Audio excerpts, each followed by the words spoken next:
be muting myself. The draft will hopefully start very soon. So yeah, just keep an eye out for what's going on here, I guess. I will be with you as soon as I've finished my eating. Some time mismanagement today. The draft is on. Nice. This is the lap draft. We'll do the Civ draft after.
Be an epic match. Maybe.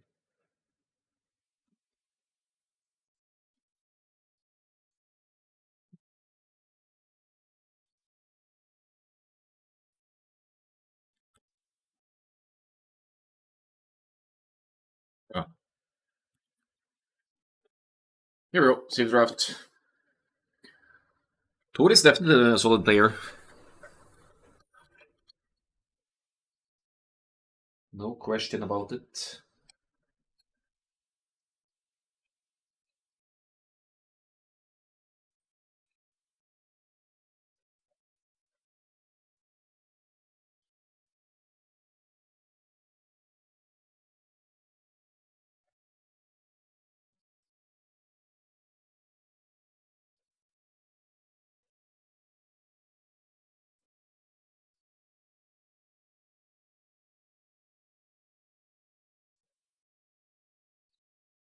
Siskan from France. Yeah, but Siskan is a rising player as well. He's been skyrocketing from 18K to way past 2000 very recently, so he's getting up there.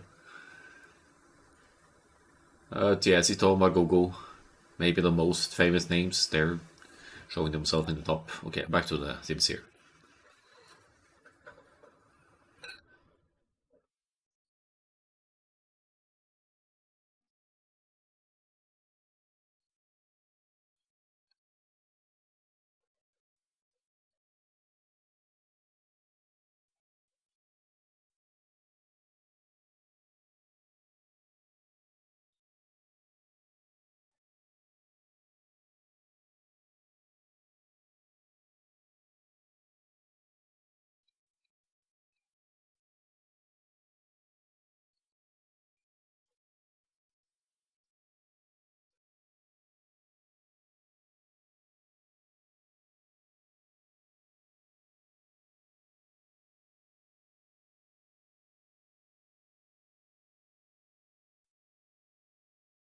Portuguese for Viper. Yeah, of course.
So Mongols and Britons getting typed here. Britons, that's pretty obvious.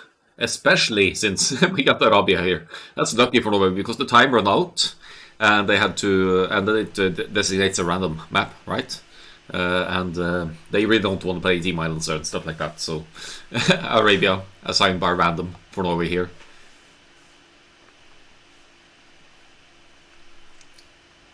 Just Viper stuff. So we said let's just go random then, I guess. Okay, fair enough.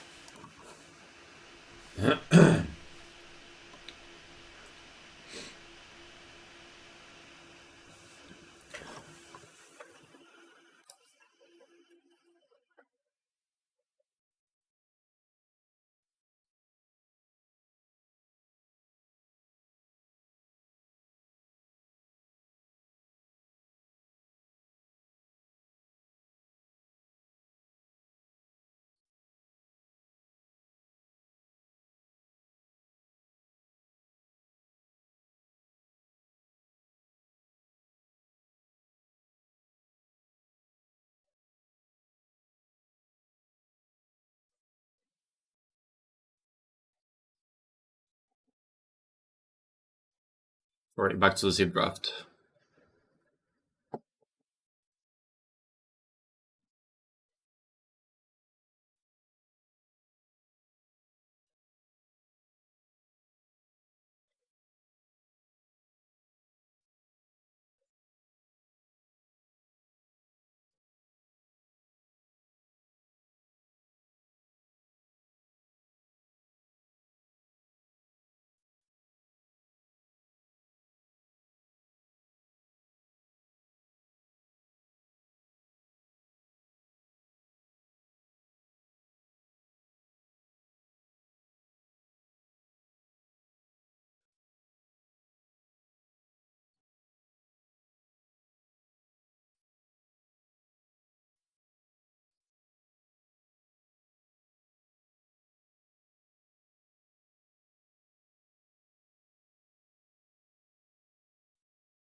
Right, sim drafting takes time. That's for sure.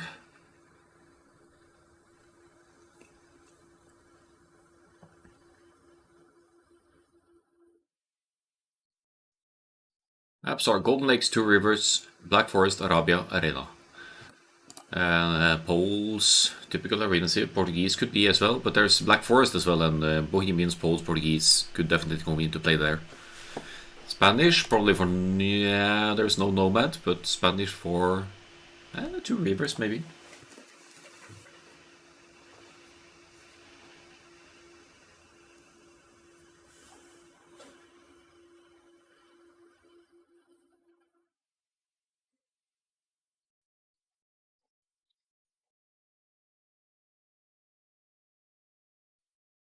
Berbers.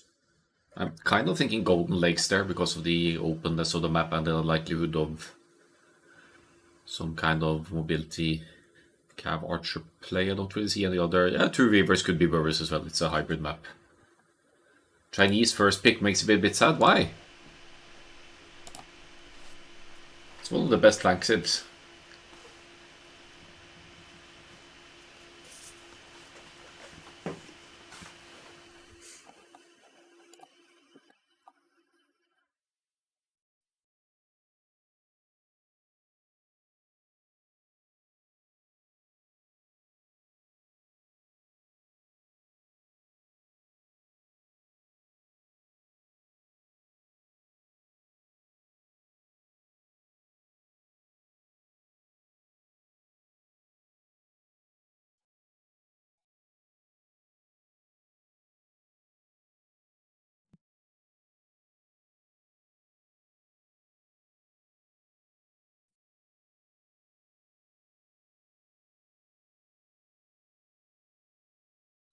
Saracens coming in.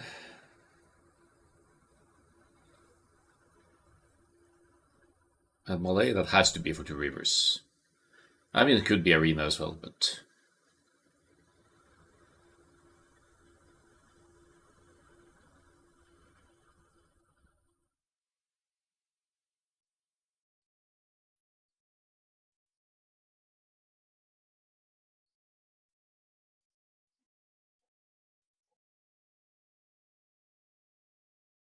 Huns.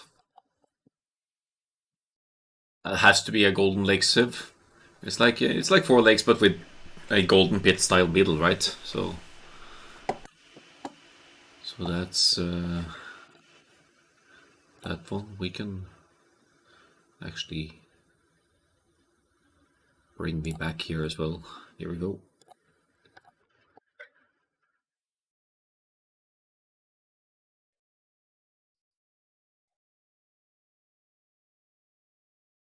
See who's talking. Koreans. Could be an Arabia flank Civ, to be honest. But Korean Siege Onagers from Black Forest? Possibly.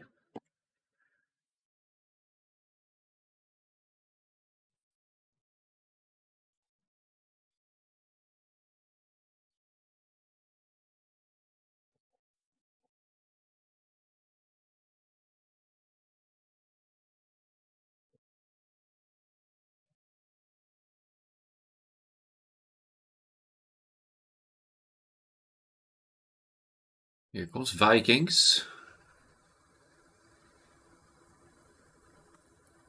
Vikings for a Norway team. Yeah, but Britain's is banned by a bit, so why pick Britons? It's going to be banned or sniped anyway.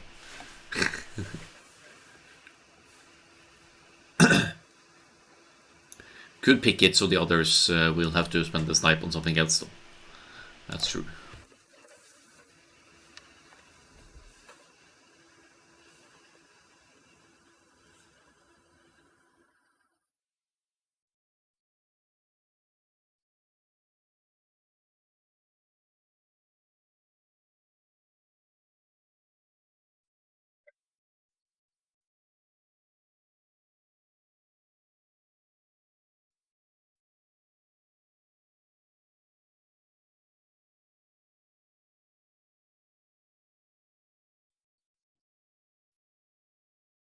Vikings, Aztecs,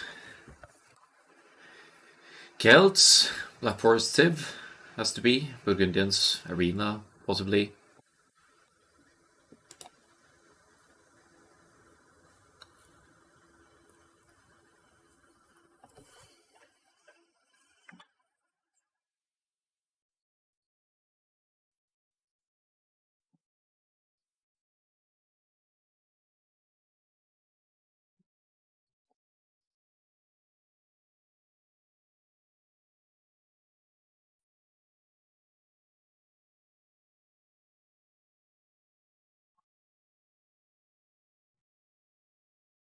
We're getting there. 1, 2, 3, 4, 5, 6, 7, 8, 9, 10, 11, 12, 13, 14, 15, 16, 17, 18, 19, 20, 21 civilizations to be picked because there's one snipe. So they have to use all the civilizations. So as you go into the fifth and last map, you know what civs are coming up.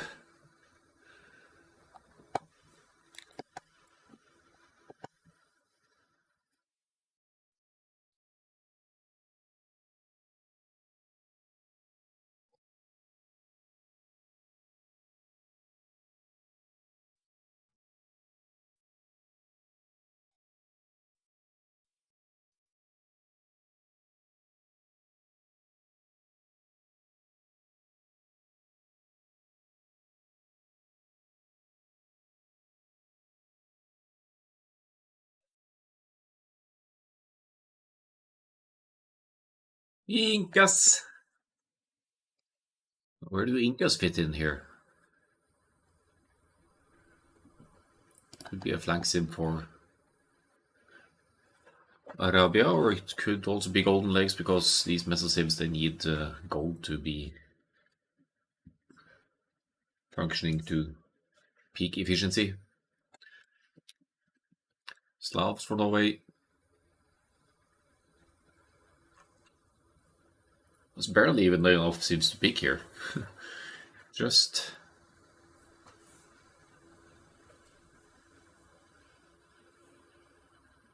the poor Tatars. Didn't get picked at all?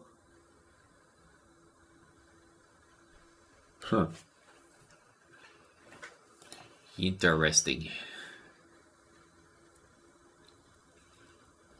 Sicilians. Very late pick though. Oh, there they are. Papa Peter, Tatars. Last. See, it's speeding up because we have launched the very first game on Golden Lakes. This is a map that we adopted from NC Zone. It's German community for team games. Not only German, I think, but I think there's a lot of Germans involved there. They have their regular team games, tournaments, playing casually with friends, and this is one of the maps that they have been using there quite a bit. Oh, that's an interesting color in the water. So some muddy fish here, but we'll stick with that, I guess. Golden Lakes. It's kind of like Four Lakes or Cross, but it's Golden Lakes, so the lakes aren't necessarily golden, but the middle is very much so. There's lots of gold there, of 100, more than 150. How many tiles of gold are there here? It's like shit tons of gold, probably like almost 200 tiles of 800 gold. That's not going to run out anytime soon, so you have to control the middle.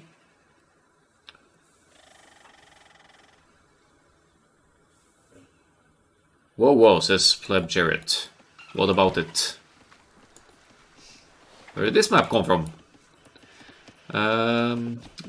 NC Zone, we borrowed it from. It's been used in teaming tournaments before, to my knowledge. And we, in the admin team, decided to be one of the unique maps for the, for the tournament.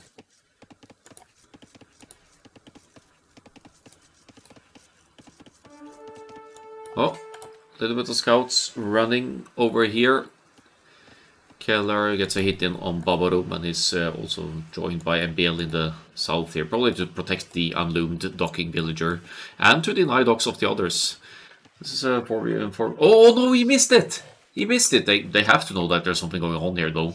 If you have two scouts here, you could easily, no, not easily anymore. Sito is here as well.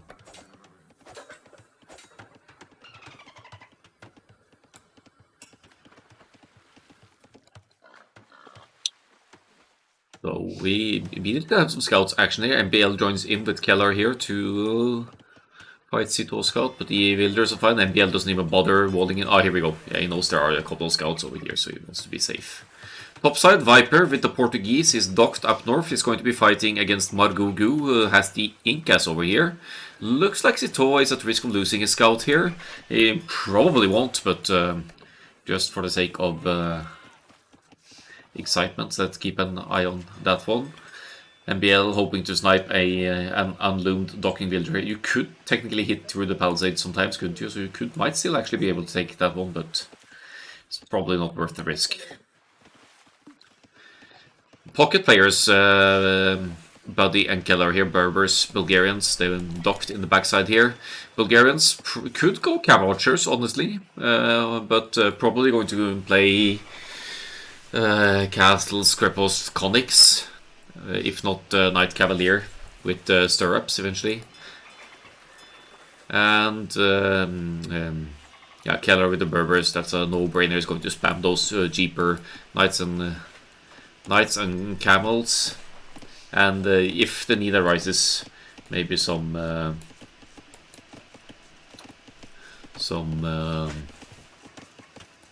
Cavalry Archers to deal with Cavalry Archers as well.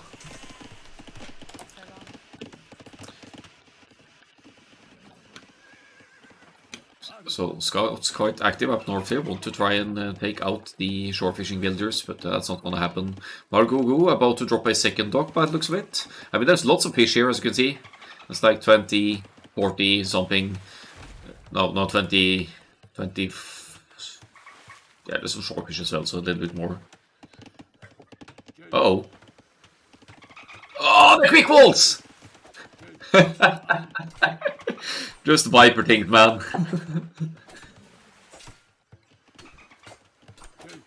Saving the soon-to-be docking villager is behind in progress to Margugu, but it might not matter that much because he will be getting his dock up. He's sending his feudal age scout over as well. Oh wait, Cesalet actually has the scout out as well. Yeah, good engagement by France here. Will probably take out Viper's scout unless he's able to bring it back home in time. He wasn't in feudal age. I thought Viper was in feudal age for some reason, but yeah. Fire galleys for both the Incas and Portuguese over here. South side, we have MBL not yet up with the Tatars here. Tatars for Golden Lakes. Eventually going to play into Cavalry Archers maybe, but it's 2 docks to 1 currently because Babarum didn't quite complete. But these Dravidians as well. He has got 200 extra wood in the pocket once he reaches the feudal age, so he could easily drop a 3rd dock without it impacting his economy too much. MBL gets an engagement here against Babarum's scout though, and takes out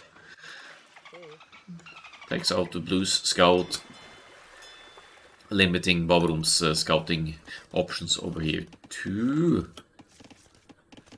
units lost for Babarum here. He's lost 1 villager and he's lost a scout. Yeah, looks like MBL managed to take out the first docking villager because Babarum has lost 1. Viper at risk of losing some fish up north here. There's some scout play from Cesalet with the Hindustanis here as well. Not too surprising. Another quick ball from the Viper here. Oh! Oh no. Oh, don't tell me. Okay, he didn't make it. Oh man, almost. Good pick off, but that's the Hindustanis bonus actually. Hindustanis scouts and camels, they have 2 bonus attack against buildings. It is actually a team bonus, so that's why Cesalet broke through the walls so easily there. Top side, Portuguese fire ships, they have more hit points, so I think we're looking at decent trades for the Viper here. But there are more fire galleys for Margugu. Here comes the demolition ship as well, might hit 2 fires in. Oh, villager moves away, the demolition ship steers away. No, back into it, he really wants to. Oh, demo for demo. Great. Keller with the scouts, Sito with the scouts. They seem to be equal in numbers as to be expected at the high level here in terms of production. The Lithuanians, however, have a little bit of an easier time getting the fish boom rolling with their extra starting food so they can focus on wood earlier. Just your go to MBL walls here. A bit of a creative approach here. Didn't exactly pull wall between the woodlands yet. Didn't need to either. He's secured all of his lumberjacks here and the gold at home base. Scouts now hitting Viper. Again, flexing the quick walls here. Quick walls on the woodland. But the Hindustanis bonus again. Once again shows how easily you can break through the walls here. And Viper now has lost 4 eco units so far. He's lost his fish and he's lost 1 builder on land as well. Margogo showing some power on water here with the Incas. Now small walling in the rest here. Bet is fairly safe. Looks like the beginnings of a team wall for Norway here as well. Not that bad of an idea. MBL is also winning against Bavarum down south here. Bavarum lost 5 eco units. Viper, similar. So that means MBL has successfully claimed the south pond, as Bavarum has transitioned into the archers on land now and forcing MBL into some defensive measures on land with the Tatars here. Not too far off the Castle Age click either, MBL, if he wants to go down that road.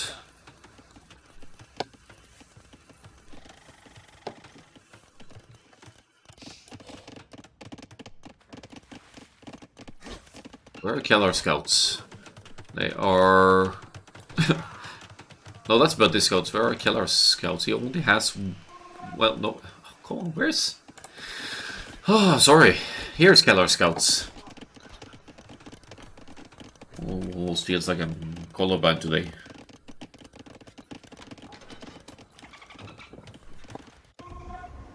The top side, Viper isn't giving up on water here with the Portuguese. Demolition ship hit for Margogo here, but Viper, yeah, gets a better trade. It's got some good demo shots in here. But in the meantime here, Margogo has been fishing freely.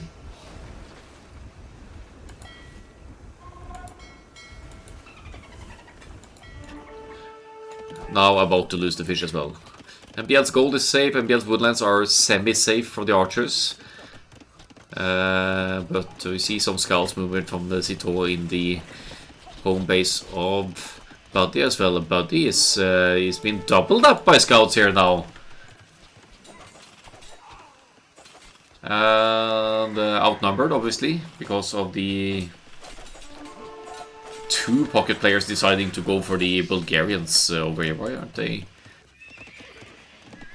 going for Keller? Maybe they can't. Defensive tower for MBL here is walled in a way that should make it hard for the archers to easily deny the resources here. Could drop a couple of gates or houses here, maybe to obstruct the pathing a bit. Garrison the tower, yep.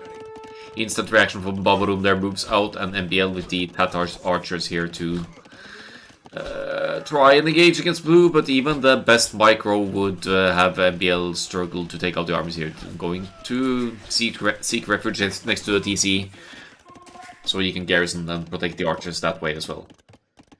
That's a lot of scouts, but I guess it's a very fairly open map as well, where you need map control to contest the middle later on.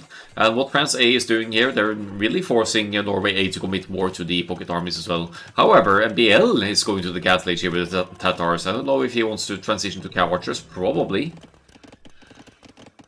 And the fancy man war scouts, indeed. So Team Walls not yet complete. Keller missing a little pile to the edge there. He actually doesn't know that the woodland is open over here, so that could backfire. If France know, especially. And they know. But this should be, even with scouts alone, this should be a decent engagement for Keller, shouldn't it? He's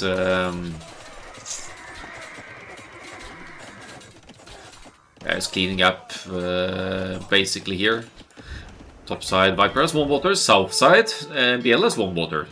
So now 3 out of 4 lakes are in Norway A's control. But they've obviously taken a huge hit on land to their economy as well. So overall, economy-wise, these numbers are a bit deceiving because Norway definitely has fewer villagers and are a bit slower to reach the next stage. Cesalet and Bargugu working together now top side with the scouts here, and there's the Zito's straight scouts as well. He is going for the light cavalry upgrade for his remaining scouts while waiting to queue up some knights as well. Now we have MPL on the way to the Castle Age, all on the way on the way to the Castle Age. Bulgarians, triple stables here for Bodhi now, so he's going to provide some knights as well. But as relics get collected from the Lithuanians, that sort of switches things up a bit. This map has relics in the corners and a couple in the middle, so if you, that's an extra incentive to control the lakes in the corners for Lithuanians, especially because they want to, they need to control those to maximum benefit for their armies of the knights armies of Zito here.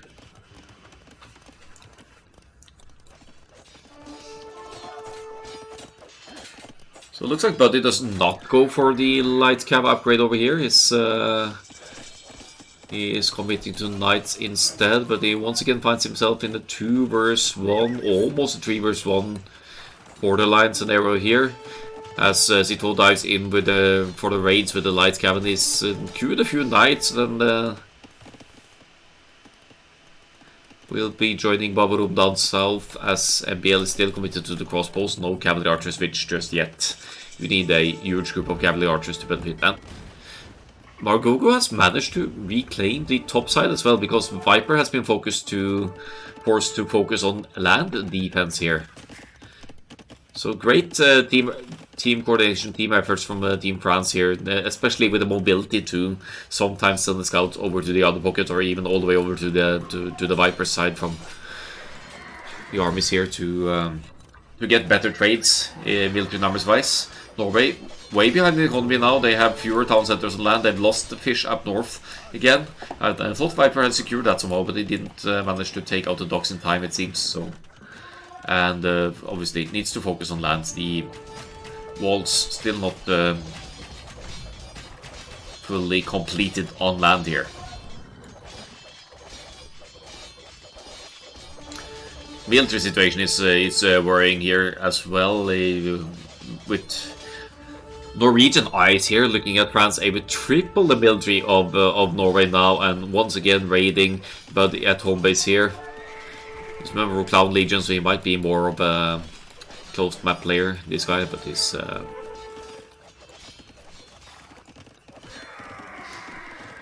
but looking at the civilizations pick of Norway, it feels like some of them are a little bit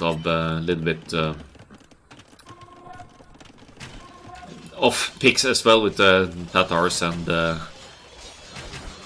Bulgarians, like leftover civilizations for the first map.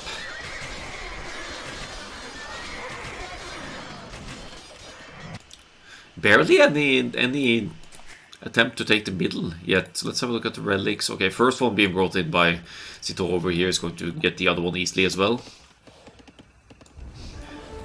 Top side, Viper will have to abandon the docks up here by the looks of it, and they're just being massively outnumbered by France A over here. Keller has a very decent chunk of Berber's cavalry here, but as Lithuanians collect their relics and get the extra attack bonus, it's still going to be hard for Berber's cavalry spam to contest the map here. And triple armies from France A here. Crossbows from Margogo, and cavalry and camels. Hindustanis camels and Lithuanians knights here for Zito. They're going for the Bulgarians before the Berbers here, which is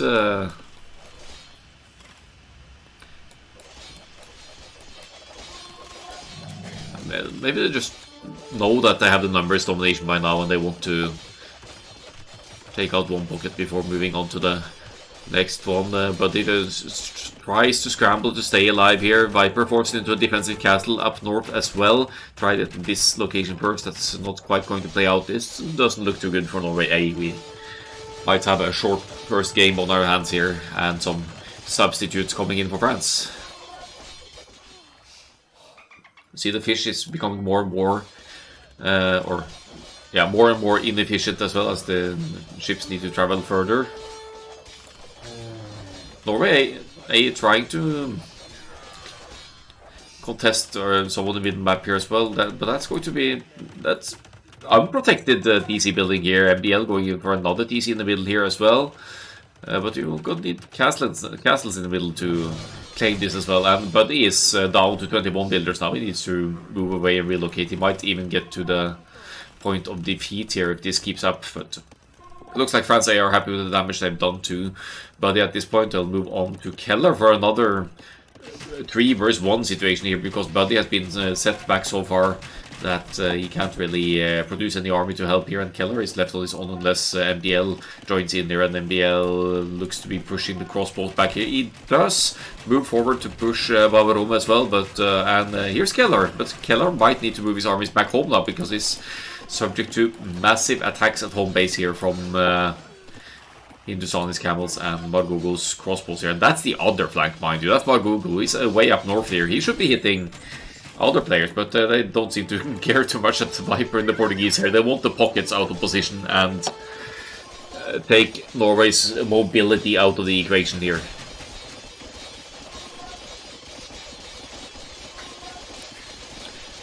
And with the light cab and camels getting bonus damage against buildings as well, you more quickly take out protective fortifications like town centers here. Keller rapidly losing villagers. Looks like MBL's and Keller's push is coming to an end to the right here as well, and maybe we're moving into GG territory here. There it is. The GG is called. Tough first game for Norway on Golden Lakes, but it's also the very first game that this combination of Norway A players play together, so to my knowledge they haven't really been coordinating any training efforts, so we're going to give France A the first one here. And it's going to be a rough road for Norway moving onwards, but they have some good closed map Black Forest players, so it should still be very interesting to see Arena and Black Forest play. No, if we had put in Akkal fueling bridge, it would be GG at minute 5, not minute 32.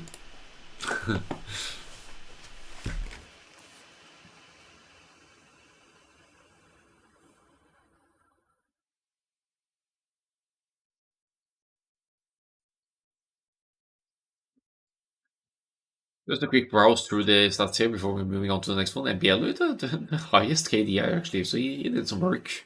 Margot were very impressive as well, 3-to-1 KD ratio there, but he took the largest beating, and Viper played for water up north, but also defensively at home when France switched to land, and yeah, just too much to handle in total army numbers for France A here. In the end, they still had triple the military, and assuming the middle.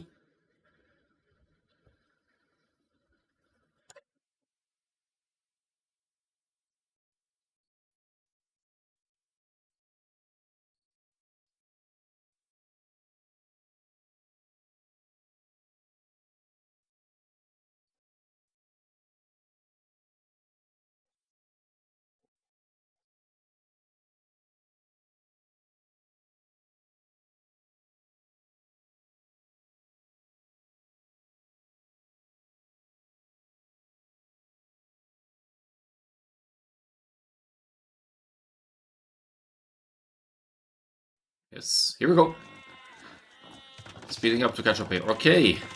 It's Arena. They start with 9 builders, that's why it's already 11 builders here at 1 minute.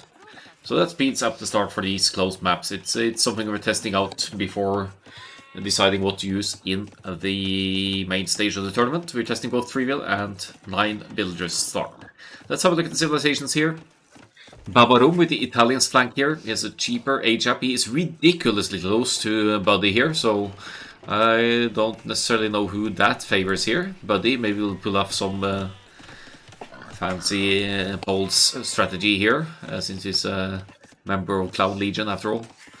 But yeah, Italians 15% cheaper HAP got response to the cavalry play of essentially all of these civilizations here in the Genoese crossbowmen as well, so it's good to have Italians against all of these civilizations, to be honest. Pocket spot, we have Citeaux with the Sicilians. First Crusade comes to mind eventually as a military boost or a big boom with fast TCs. Maybe just have Babaroom keep Buddy busy and give Sito the Sicilians the boom of a lifetime at home base, where you can get to the Hauberk Cavalier in the Imperial Age, which grants extra armor for the Cavaliers, and they're basically almost as strong as a Paladin. Now, the other side here, Clément with the Goths. Very forward berries, doesn't really matter unless you're going to get tower rushed, which you won't be in the pocket position like this. So if you leave the Goths with a pre-boom, that infantry spam with the Goths, that's going to be very annoying in the very late game in the Imperial Age with Perfusion, the unique technology. The barracks just essentially produce instantly for the Goths. And it's benefiting the whole team as well, as the team bonus is faster working barracks, isn't it? So, or is that the same bonus? Anyway, yeah. Goths wanting to get to the infantry spam. We don't have the... Okay, so we have two civilizations with fully upgraded infantry here. We have Cumans and Poles, but Cumans will not be going into champions. Buddy could, in a pinch, go into champions as Poles, I guess, but it's not something you necessarily want to do against the Goth spam. But he could make such make the unique unit actually the Obuk against the Goths, so it's nice to have Poles against the Goth spam here. Margogo with the Malay pocket here, that feels like a fast fuel into eco upgrades here. Could even... Yeah, it's a fast fuel eco upgrades into a Gas Age boom here for the Malay, I guess. Too low pop to do something... Wait, where is it going?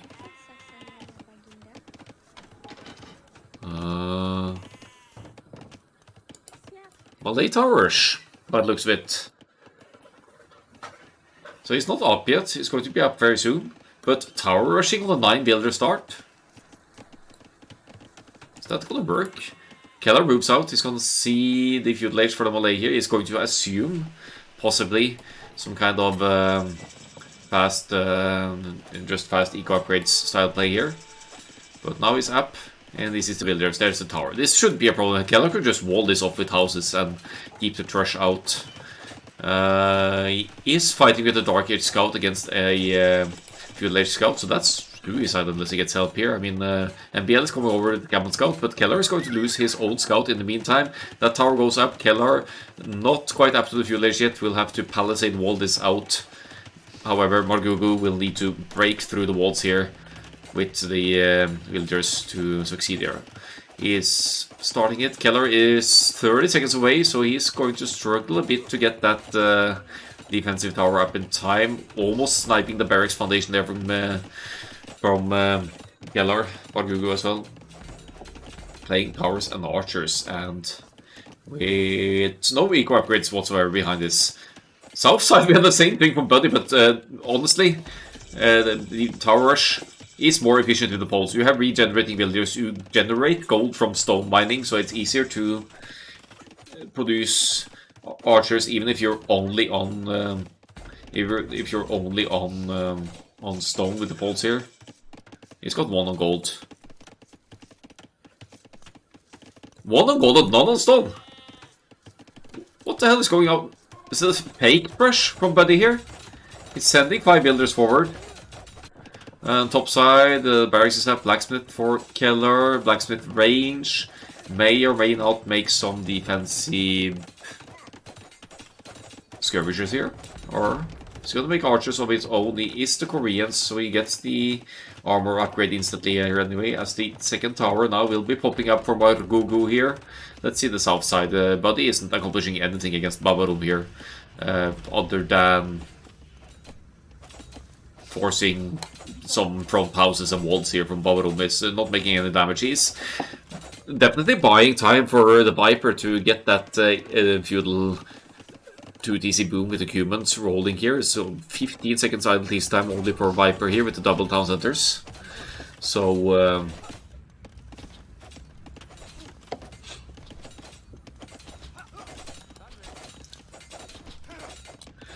So essentially the way Buddy is keeping Bavarum busy here, it gives Viper time to get that economy settled. Defensive tower for Keller here, he's not on stone, so that's going to be his only tower with the Koreans here for now. When he makes it to the cast stage, he's going to get guard tower instantly.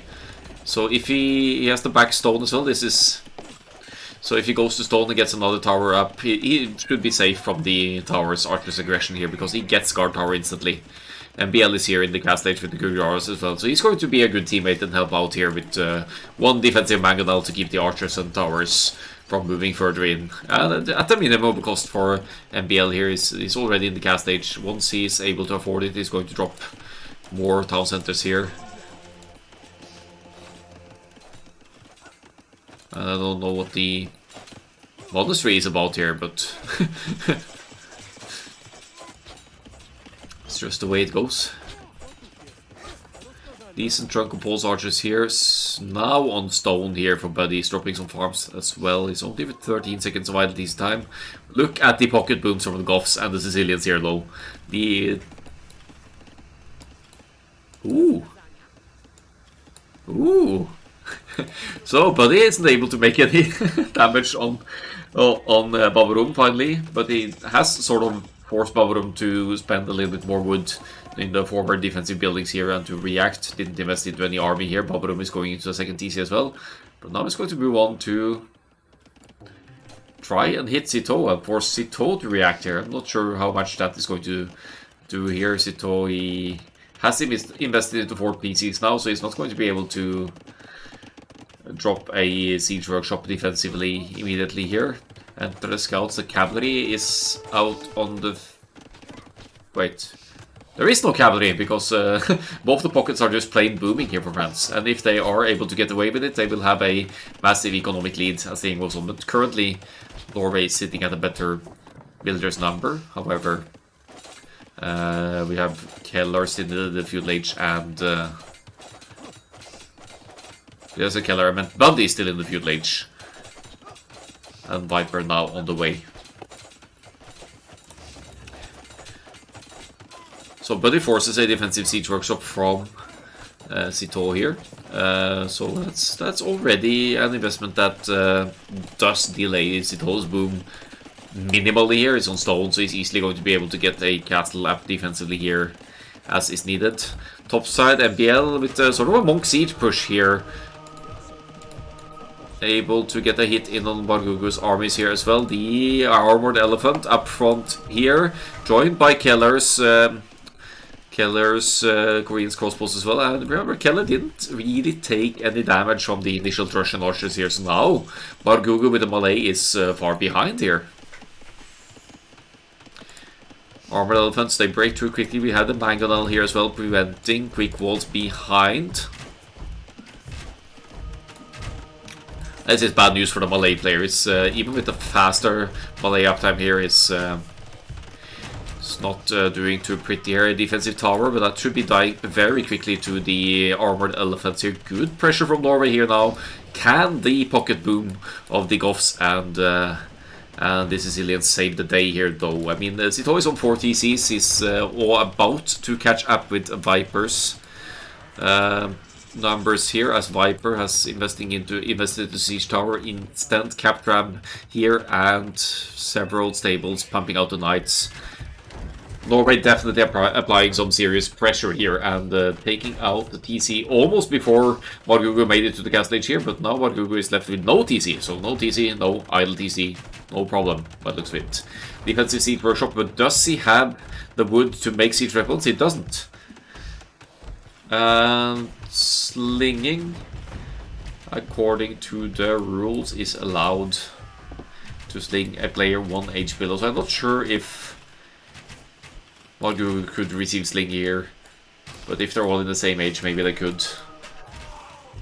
It's definitely going to need it or to get away here, though. It's down to 19 builders. This is a little bit similar to Buddy's situation in the previous game. He really took some heavy beatings there. Speaking of Buddy, he's still just keeping Citeaux at home base here, while Viper is allowed to push in with the Knights and Cap Rams here. Cap Rams should be able to deal with the castle as well, but the Genoese crossbowmen popping out now. Viper, however, looking for an opening to the left-hand side here. He needs to go left, He sees the castle, but he should be able to find some weak spots here through the houses. Cap Rams, they'll eat through the houses very quickly here. MBL and Keller, they're going for the kill here. They want to take out all of Magugu's villagers. So Magug can't remove. Look at that! One villager trying to escape is being chased by a wolf over here. And the quick wall. Nice! So Magugu saves one villager as the Goff's barracks go up. Goff's infantry spam, Huskarl spam against archers and siege weapons. We will, however, have Cuban's cavalry to deal with at least Huskarls, but then the Goths could go into halberdiers, and they still have big booms going on in the pockets here. The economic situation is, I mean, Norway 46 military, France 6 military. It's huge advantage for Norway at the moment, but can they keep that lead? Can they extend the boom behind this? Looks like they are. Second TC coming up for Buddy. 3 TCs for Keller at home base here, and now armored elephants and crossbows in the nick of time hitting the Goths here as well. No Imperial Age yet for Clément. And since Goths can't stonewall, the elephants of MBL should be able to do ample damage here as well. They're just find a weak spot, and Keller joining in with the crossbows here as well. Just need to make sure not to go too close to the castles here. Viper is pushing on his own here. He has +2 on the Knights, so since the number of Genoese crossbowmen currently is limited, he could even engage against the Genoese crossbows with the Knights here as well. But he wants the TCs out of the picture. He wants to diminish the economy of Babarum as much as possible, and maybe buy Buddy some time to stabilize as well. Buddy still with some of the villagers forward here. He is in the castle age. He has the stone for a castle, and now he's going to try and once again force Citeaux to react at home base.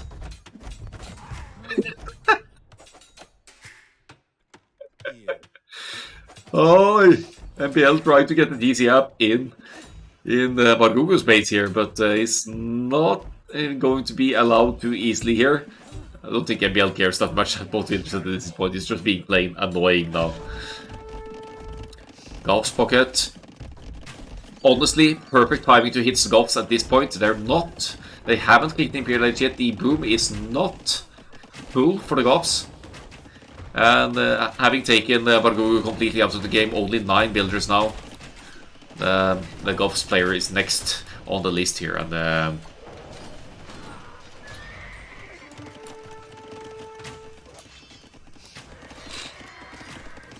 looks like the Cubans push isn't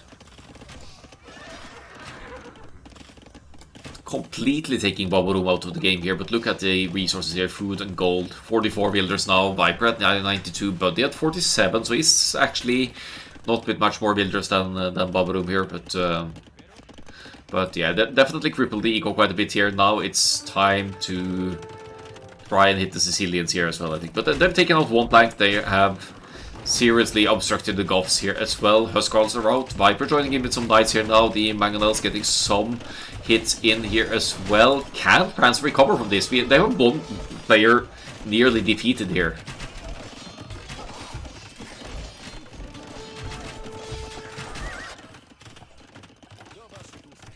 Buddy going into some Obuk in front here now. He's been mining some stone as well. He's going to drop another castle here with some Obuk army support, I think. There it goes.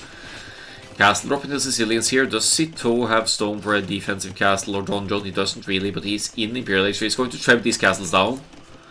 And seeing Imperial Age hit in, maybe Buddy will leave this castle unbuilt, because he is going to... Okay, he's going for it. Quick walls! Oh, these sergeants will break that. They will break that. And the forward castle won't be going up for Buddy here, I think. Unless the Obuk can clean that up, maybe they will. If this castle goes up, that's huge for Buddy. That's 2 castles. It's still far away from him. But, I don't know. There's the Mangonel from Citeaux as well. Citeaux is defending this one nicely. Crossbow still in the Goth's base here. And the Huskarl production is limited. It's going into anarchy here to double up on the Huskarl production from the barracks. But Clément's food situation is low. unless he's skewed a lot of units, and he hasn't really. And he's about to lose more villagers here to Keller's forward here. Keller going into multiple more ranges now to double up on the crossbow production because he knows he's going to lose this group.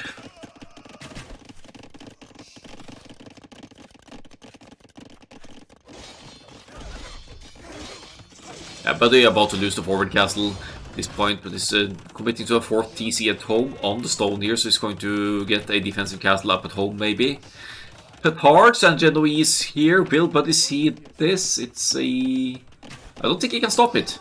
Buddy will be losing some villagers here now. I don't know if he sees the Petards or not, but Bavarum finds a way in. Sneaky move there. Is going for a counterattack. Keller having lost the forward armies now to the Huscarls. France A, they are stabilizing. Imperial Age coming in for the Italians as well. While Viper assumes the middle here, sends Cuban's knights over to deal with the Genoese, but it's only 10 of them, so if you have enough of the knights, it will be alright. But this is not the point where Norway wants to be forced on the defensive, honestly. Margugu still doesn't have a town center. Still doesn't have a town center. I think he doesn't have the wood and stone for it. He's been without the TC for so long, Margugu. He's been stuck at 9 villagers for a long time. Cavalier now in for the Viper. Is going to clean up the Genoese crossbowmen here, so Buddy will have a minimum of losses to the forward here. It's also rewalled. And with the Imperial Age in, Viper gets access to siege rounds, but he also gets access to trebuchets, which he will probably making from this castle to try and break through somehow. Can Citeaux save the day though? We have 2 very strong pockets here in the green for Citeaux with the Sicilians and Vipers, but with the Cumans. But Cumans get Paladins, Sicilians do not. First Crusade has already been researched by Citeaux here from the 5 town centers, yielding a total of 35 sergeants. Fairly decent upgrades here as well, but Vipers, Cavaliers should still be able to clean that up, I think. Ooh, Margugu. Still only at 9 villagers, but now allowed to receive sling. He didn't receive any, but you are allowed to sling a player which is one age below you. Cavalry-wise, Viper has the numbers lead over Citeaux, but I would say that Citeaux has a higher, better boom going on here. The Huscarls are in for Clément as well, and Keller alone doesn't really have any means to deal with the Huscarls here other than TC Fire. He's trying to revolt. He has the keeps as well, being the Koreans here, but Arbalests against Huscarls, that's still going to take you quite a bit. Imperial Age halfway for the Goths as well, so that infantry spam is just going to increase further unless Norway can have a say in it. Oh, but another civilization that obviously does very well against the Goths, that's the Gurjaras with the Chakram throwers. They're not doing very well just yet because MBL only has 1 defense for these and no attack upgrades for them. That's why they're doing so little damage to the Hauberg Cavalier of the Sicilians here. Looks like Keller has been able to re-wall. Might still be a point of entry over here, but he's fine for now. He's gone into hand cannoneers, which frankly I wasn't even aware that Koreans got, but that's good news for Keller. He's going to be able to stall the Goths infantry spam quite a lot better now with the hand cannoneers. 103 builders for Buddy. Polvark economy running big time at home base here, so he's obviously way ahead of the opposing flank here of Margugu, who's still only at 9 builders. Still hasn't made the duties, and now he's going to mine stone and maybe finally be able to afford a... Yeah, he can afford it now, he just needs a little bit more wood and it's fine.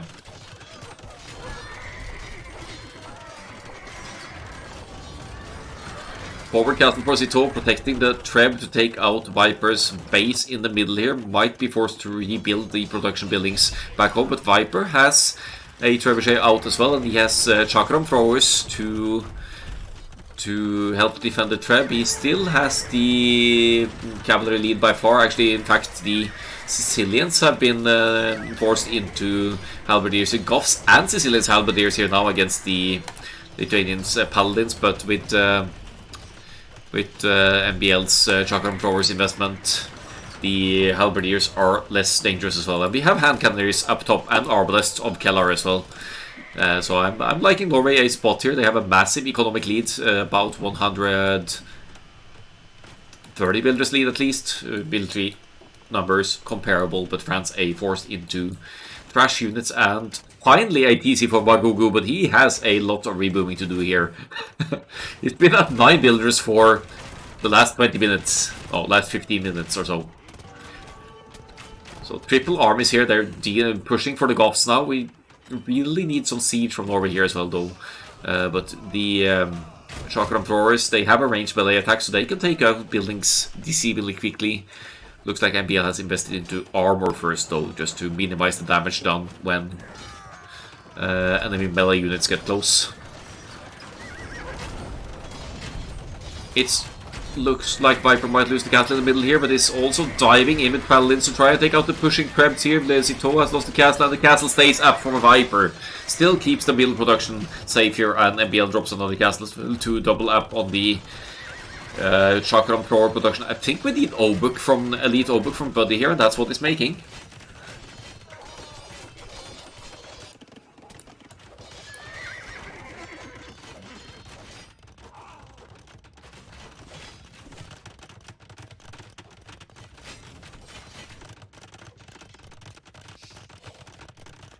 Well, Viper saves the middle base as Citeaux goes for neutral gold in the middle now. Has he run out of gold at home? No, he's moving to the middle because his third gold outside of the base has been exposed to enemy armies here. They're matching in military still. It's mainly trash units for France A. Bavarum adding bombard cannons from the Italians here, and he has the Genoese crossbows. They are a ranged archer style unit, so they should be able to deal with Obuk at a distance as well, but Viper is here to push. He sends in Trebs, essentially unprotected here though, but there's only Genoese crossbowmen here to obstruct that. Almost getting one trap there actually.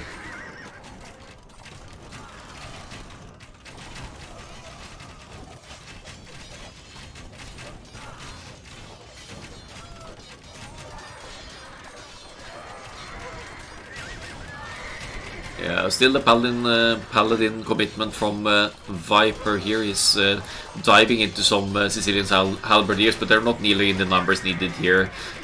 Citeaux has stopped producing halberdiers now, it's gone back into halberd cavalier, but Viper has twice the paladin or cavalry numbers compared to Citeaux here, and the Chakram Throwers, elite Chakram Throwers. Look at the numbers here, 23 in the queue, 64 on the field for MBL.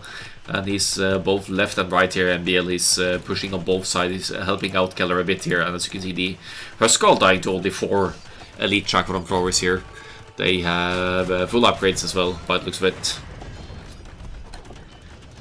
Siege elephants now moving forward will be obstructing the units production from the Goths over here. And one elephant moving over here to Bavarum's side, to Bagugu's side as well. At the risk of being converted at some point, I guess. Why is? Okay. Bagugu knows he's dead over here. He's stonewalling in his resources so that the MBL can't claim these baits and take these free resources. So at the very least, Norway will be forced into some kind of trade for continued gold access here, but yeah, they haven't started. Yeah, here's the market from Keller, so they are planning the trade. France struggling to keep up with the numbers here. You see the military count, you see the military value here. And the disgusting unit that's called a Chakram Thrower over here. Ranged melee attack. Will eat buildings, will eat melee units up close.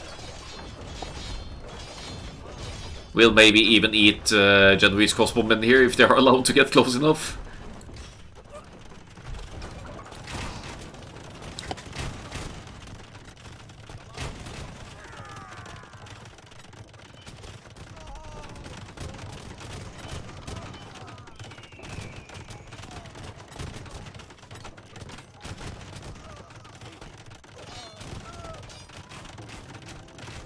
Castles and keeps for map control up north here for Keller. And Clement still hanging on there with the Goths in pocket. He's got his 4 TCs, a very efficient farm economy, pumping out halberdiers mainly. But yeah, look at the hand cannoneer count of Keller here as well now. 64 hand cannoneers. France A, they need, at this point, they need siege onlookers to flatten these armies here. The arbalest and hand cannoneers Keller is with more military than, no, almost as much military as economy here. He's also adding bomber cannons. Down south, Bavarom has a decent push with the Genoese crossbowmen, but really with the pushes going on up north and everything here, all Buddy needs to do is hold. He's been taking some hits at home base here, so I missed that. But he could, and he will re-wall here, and he's gone into skirmisher defense to keep the Genoese from doing too much on their own over here. In the meantime, Norway A are pushing Citeaux in the pocket with Paladins and Tracker and Flores here, and that's it. Breaching the base of both pockets here. Norway A takes the arena game. GG, well played. With essentially somewhat failed Thrush archers on both sides here from the teams. But good game it was.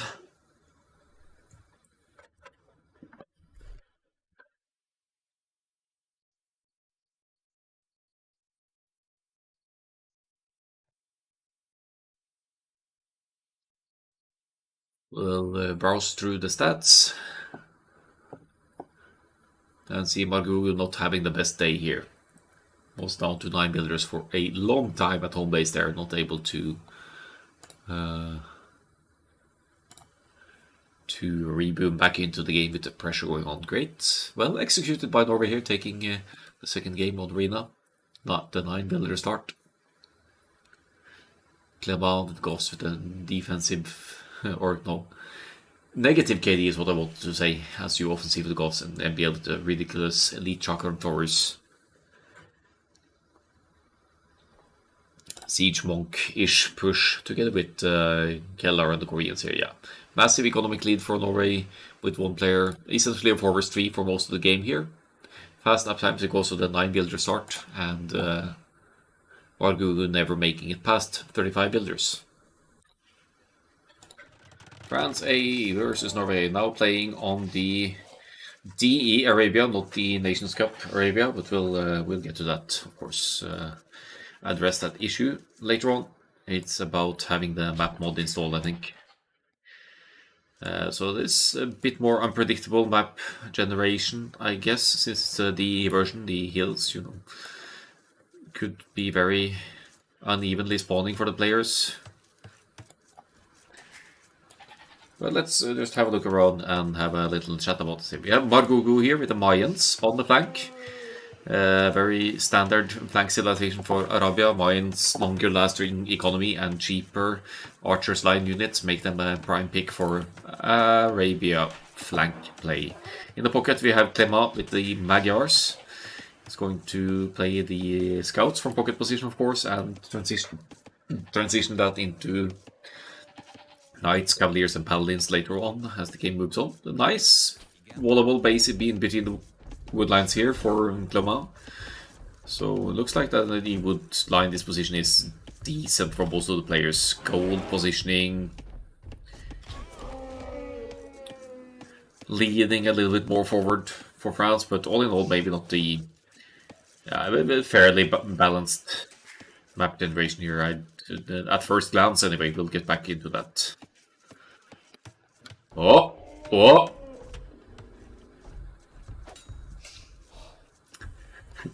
And here I am trying to introduce the Sims as we go right for the lame here. Ziskan has been subbed in for France, by the way. He's busy chasing Keller's scout, but Keller gets the hits in as well. And guess what? That's going to be a little bit of bonus food for MBL. Whether he brings it all the way home or he just donates it to Keller, I don't know. But Keller is a Chinese, so I'm sure he will really appreciate some additional food here. 21 food. Such a good teammate, MBL. Come on. Teammate of the year award for MBL here. bringing in a juicy 400 extra food for Keller with the Chinese, who starts with 0 food, being the Chinese civilization here. And yeah, puts Siskan as well as the Ethiopians here back 400 food.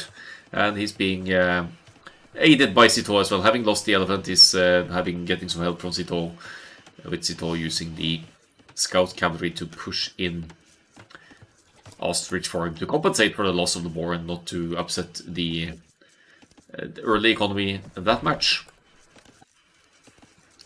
That's also something they can do because of the shared exploration going on here. Because it's sort of facilitates the early game a little bit in terms of scouting. You don't need a market and feudal age to have shared vision, so you could coordinate better, which also unfortunately arguably makes laming a little bit easier. I think we'll be seeing Keller going up at 21 pop here with the Chinese if he has both buildings, and it does. He doesn't even have a mill yet. He doesn't need a mill yet. He has so much food from Hunt and Elephants, and 21 pop up without a mill.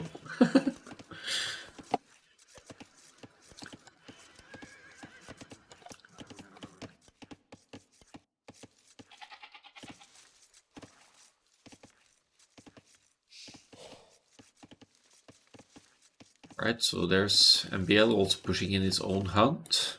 Just now moving out as Thor is opening with a rush with the Vietnamese here. Rush archers, most likely. His gold is quite forward, though this could backfire against the early feudal age play of France A here. They're going up at 19 and 20 pop respectively here, so I'm not sure if a rush will be doing too much here, but it is the 2 militia rush. It is the Arabia... DE Arabia, but with the African layout here with the elephants and whatnot. So you can viably pull off a 2 militia rush here. Successfully upsets Margugu a little bit here, but rushing the Mayans maybe not the best move either. We'll see. Here goes the barracks for Keller. It's just a little bit on the late side actually, and the scout dives in there, so it could delay that barracks further. But Keller is here. He's in the feudal age. He's right ahead of Siskan for that one. He's going to win that scout fight easily. And here comes the range for the Chinese, going to start producing the archers and move out and be accompanied by what's soon going to be MBL's 21 pop Hunnic scouts here. Perfect MBL base this. He'll wall here, he'll wall here, he'll wall here, maybe to the edge of the map, and he'll have his base encapsulated and safe of any aggression. Didn't say so much about Viper yet, but he's also making the scouts, of course, while Thor will be following up with the archers here after the initial rush that actually still hasn't been completely cleaned up, as Viper joins in with his feudal age Frank scout as well, and I guess that rush has proven value for Thor here. He's not been... yeah, he's idling the economy of Margugu a little bit here and obstructing the gold income for continued archers production, but it hasn't hurt Margugu too much, but it calls for a reaction and it buys Thor time to wall at home. I hope he walls outside of the gold like this though, otherwise he'll be quite exposed to enemy archers fire from Margugu, who is already with double ranges producing here.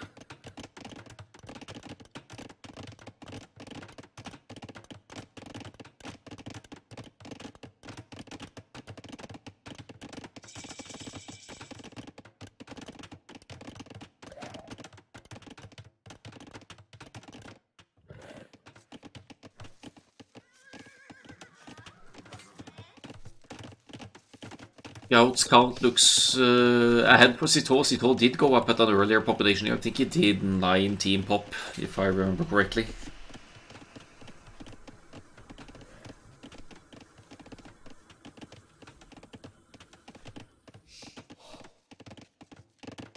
So he has the numbers advantage over the Huns, however, and MBL with the Huns he has 20%, or his team actually, the Franks and Huns have 20% passive producing stables, so they should be able to keep up.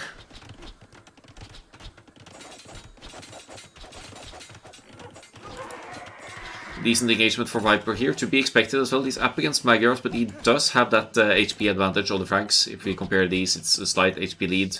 And the archers, he'll have to be careful here. Though second range gets delayed for Thor here, so that's good value for the France team. Viper sort of on his own here, and Thor mixing in some skirmishers, but with scouts on the field, that's not really going to work out too well for Team Norway. You typically don't really want to see skirmishers in a team game like that. Top side, Keller is at risk at home here as well. He has a decent chunk of archers here, and MBL is with 5 scouts and currently hanging out at home base. He might be going south to help hold off the pressure at Thor's base actually, but he is needed at the top side flank with against Sito and Siskan here as well. Looks like Keller is keeping it. Maybe Keller is telling them, I'm fine, I'm doing alright here. I'll just house wall the aggression out and buy some time. He even cancels the defensive tower on the goal. Now he pulls back, he knows they're going to break through. Good game sense there actually. Does France have a higher average rating but Norway the higher top 2 players? Yes, I would say so. But I would also say that the Margogo is up there with Sito and almost. And MBL is obviously with... Yeah, I guess MBL Viper is a stronger combo than Margogo Sito. Rating and experience-wise, maybe more importantly. I'm surprised they didn't push further on Keller's home base here, but it's a very compact base. Keller is quite safe.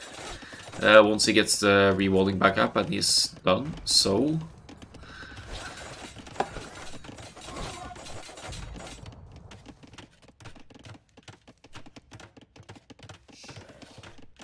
And...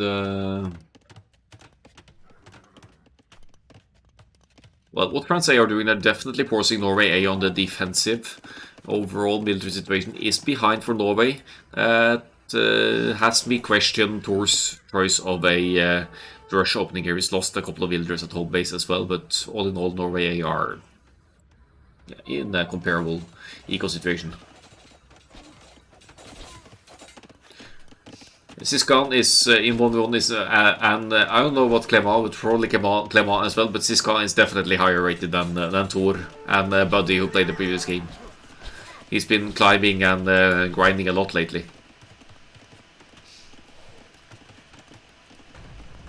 So this is something more frequently seen in higher level team games than in, say, the mid-low level for team games, to see that you're not constraining yourself to only pushing one side with two flank and pocket on either side. Sometimes you collect the armies for a numeric advantage over or numbers advantage over your opponents, and that's what both Norway and France are doing here. So you see they collect 3 armies here to match numbers, and in this case Norway's scouts numbers are ahead, and they seem to be slightly ahead in upgrades as well. +1/+1 for Viper, but he also needs that because he does not have access to Bloodlines.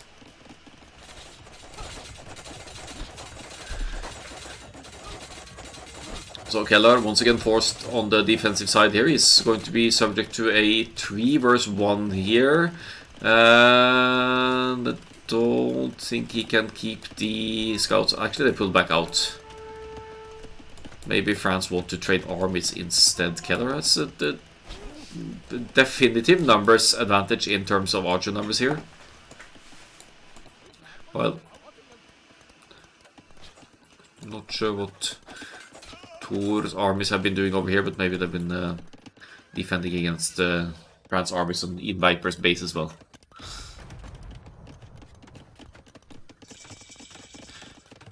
MBL just kicked Castle Age. Hans player moving on here. Sito just reached the Castle Age and will likely be dropping a second TC on the main gold.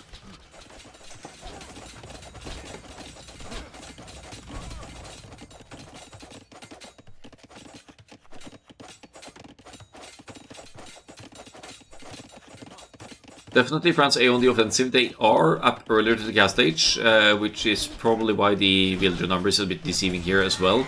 It does take 7 villagers worth of production time to get to the gas stage. So So don't get fooled by the army villager numbers here. Slightly higher idle TC time overall here for France, but generally speaking, once they get to the gas station and get to extend their economies with more TCs at home, they will be on top of things economy-wise. These fights, aren't they? They look to be going mainly into Norway's favor, are they?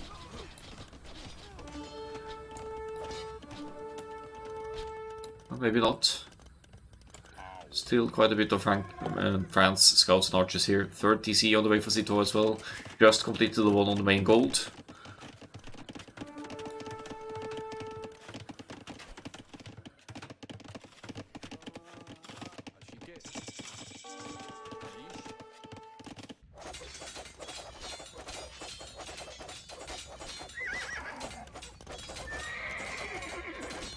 Knights out on the field. MBL with a double stable Knights production here now, but Zito already has 8 Knights out. He has the +2 in. MBL actually got the attack now, so that sort of evens out the difference against the Khmer armies here, but now he's subject to light cabin night raids, idling a lot of its economy at home base currently. Scrambles up a second TC on the main gold as well. Same for the Viper, extending the economy at home base. Looking rough for Thor at home base here as well. He's got quite a bit of crossbows in the face here. He is in the cast stage, he is getting crossbow. And Margogo chooses to tap out, understandably so, does not want to fight Vietnamese crossbows at home base like this, where they have the hit points advantage and also the numbers.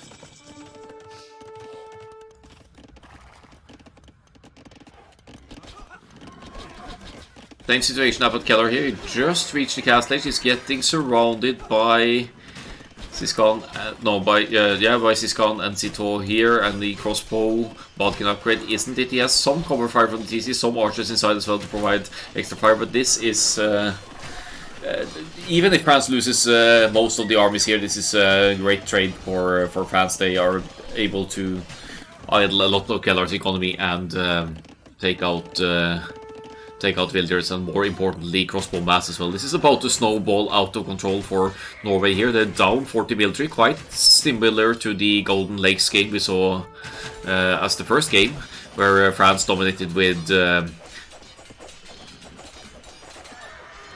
clever raids with perfect timings at the opponent's bases, and managed to outproduce as a result of it, idling the economy as much as they did. MBL is here to help clean up though, but he isn't currently producing. He's with 2 town centers pumping out villagers, but he's not producing knights at all right now.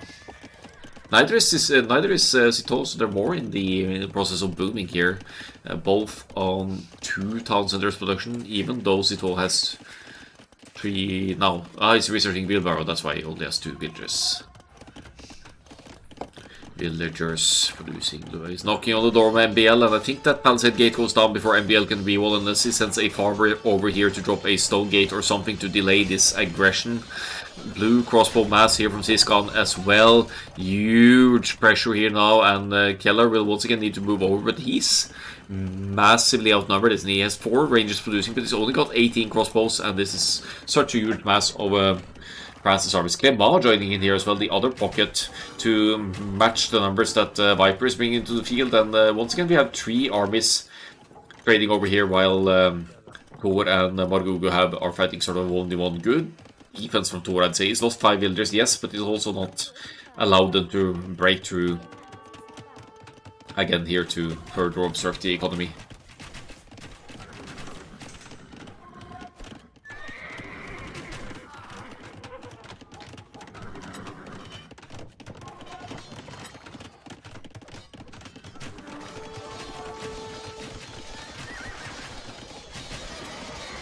Big fight here.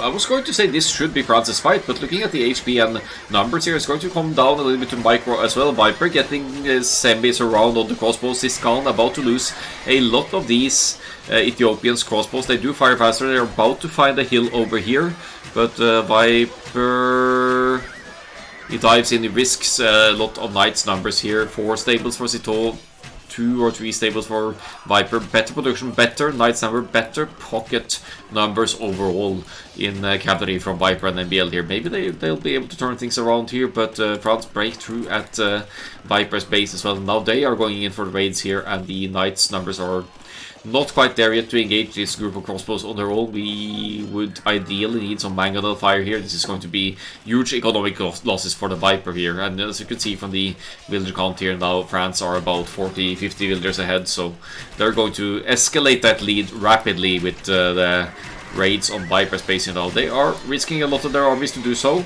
Massive, massive, massive numbers lead for Norway here. They're going to clean up a lot of France A's armies here, but once they do, they really need to go to the go on the offensive and try to eliminate villagers to balance out the economic situation here again. MBL has been he has a high idle this time, but he's also got well, he's been forced into military production at home, right? Thanks, Koala. Thanks for the raid. Feel free to stop by again, of course. I appreciate that.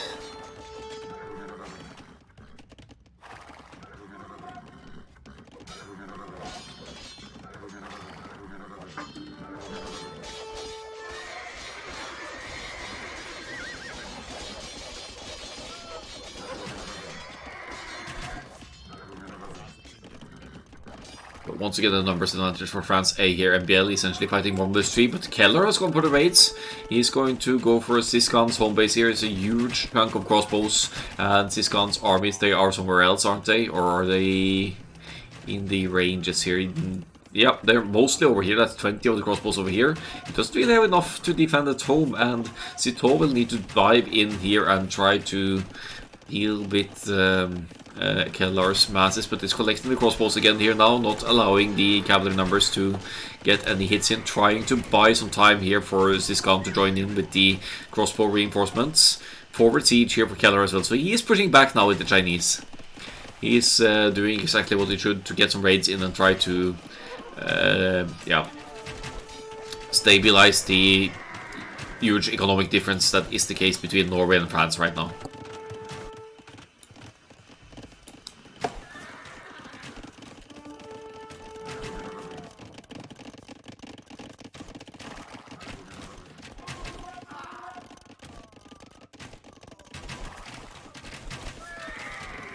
Oh, but here come the Knights of Citeaux.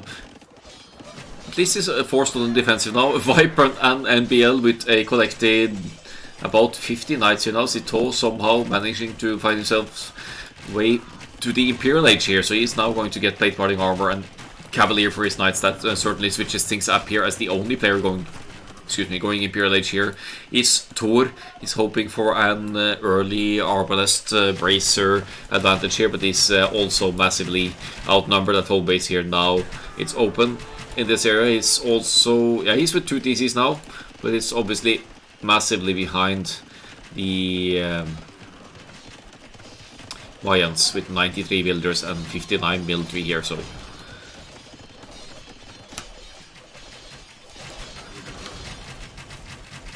I don't know why they're not trying to enter over here. Maybe because of the tower and the TC, but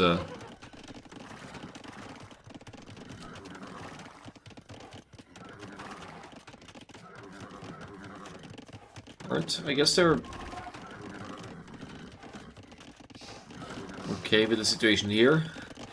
Thor now moving over to join in with the Viper.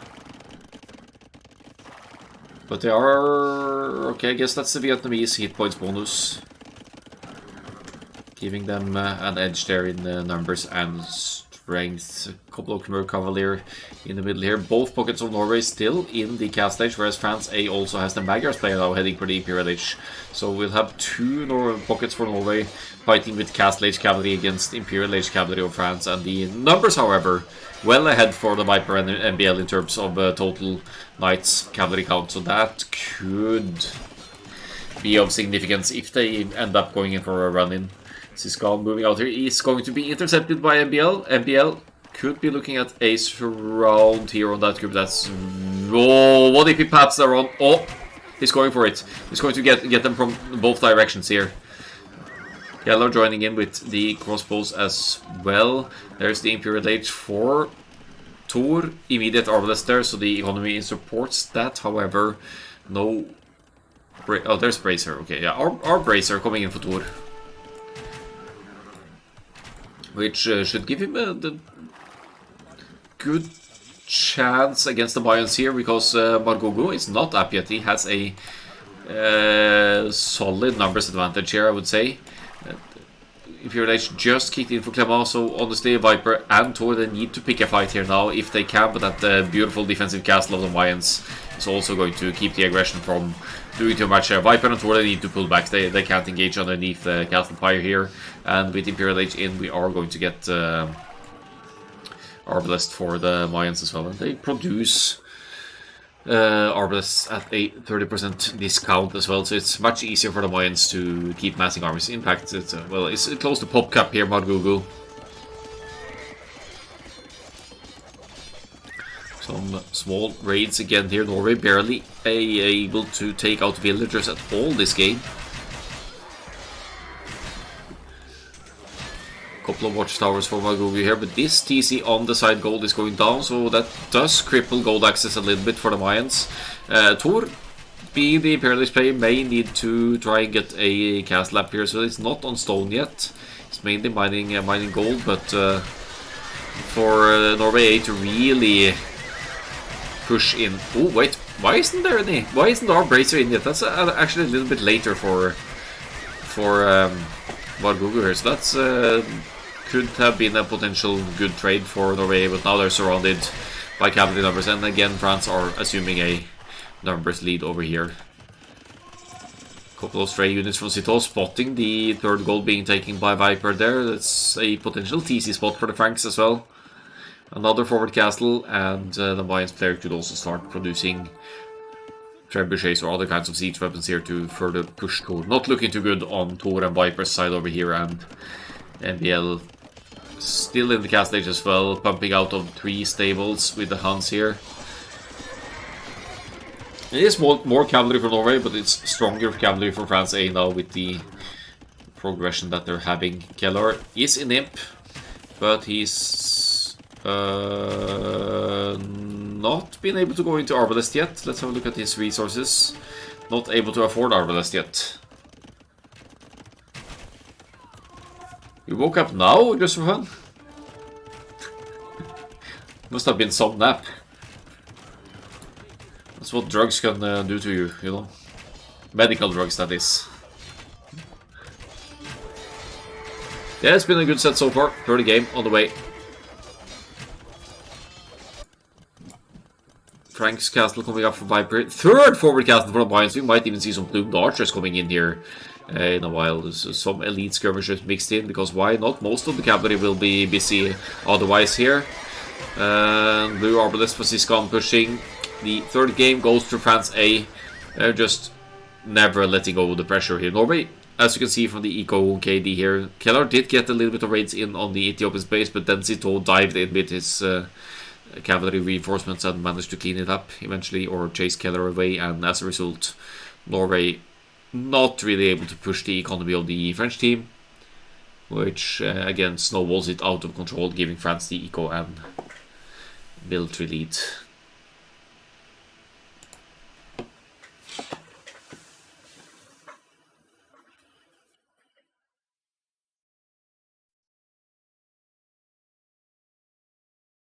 Yeah, dominant KD here for Norway, no, for France.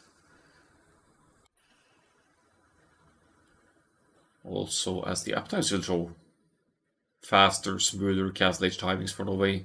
Keller, it's a super early Chinese feudal age here, even with the, yeah, I think it went to 21 pop-up, but that's a little bit thanks to MBL's stealing a Rhino of Siskan as well, but France punished it well.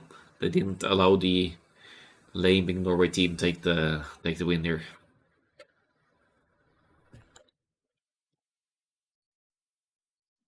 Okay, let's go back to the draft here for a bit. That was Arabia for Norway. Or, yeah, they're not playing in the draft order. Mayans, Ethiopians, Magyars, and Khmer taking that one for Arabia, whereas Norway lose with the Vietnamese, Chinese, Huns, and Franks. We will have two rivers or Black Forest next, but it's Norway choosing the map. We might see Black Forest. Okay, this should be interesting. This will be a fight for walling off. MBL already out here. Gonna go like this and this probably. Unless he expects Buddy to wall this one off. But yeah, he has the scout here to prepare. Loom is in. A Viper holding his side with the Aztecs as well. And lots of boars in the middle here. The triple boar patch here, which will, by the looks of it, go into Clement's hand. He has a huge pond as well. Actually, this is a map where Norway, according to our specific Black Forest rules that's been relevant in Rage Forest as well, that if the pond divisions strongly favors one team, then the other team can ask for a re. I believe it says something like that in the handbook on Black Forest. And now there's 2 lakes or ponds on France A side and none at all on Norway's side. So that's potential restart right there. But I don't think they'll bother that much about it. These are seasoned Black Forest players, probably on both teams, but definitely Norway, as there's some scouts fighting on both sides here, trying to prevent Viper from walling. Is he going to try for a very offensive wall all the way out here to at least secure some of the boars? Maybe.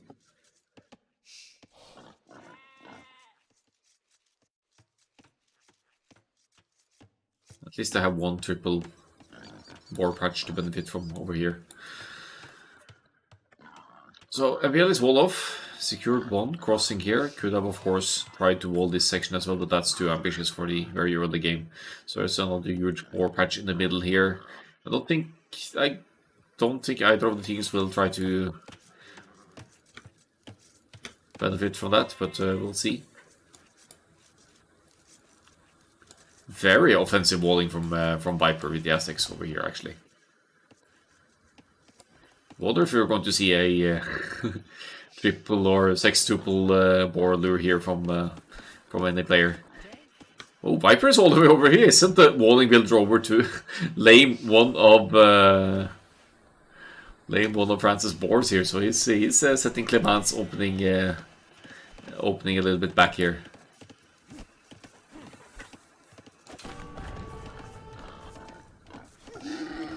Oh, nice. Successful Aztecs lane for the Viper here. Maybe this could come in handy for a sneak villager later as well for the Viper. Complete early game chaos on Black Forest here. Viper now officially walled off as well. He's walled out as far as he can, so as to give Margugu less space at home base here. Doc is up for Cito. He's going for the Celt fish boom here. That will probably be the case for Clement as well.